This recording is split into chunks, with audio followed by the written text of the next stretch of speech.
বলছে আমাকে সম্পদ বাঁচাতে হবে, ছেলেকে বাঁচাতে হবে।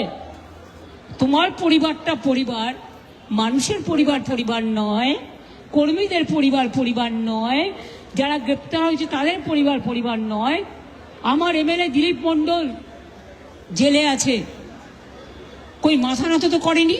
আমাদের কাউন্সিলর পয়েলগাঁও কেসে যখন বাবা মাকে দেখার কেউ ছিল না বেহালায়, সুদীপ বলে আমার কাছে আসতো এবং তাকে দিয়ে পরিবারটাকে আমি পাশে দাঁড় করিয়েছিলাম।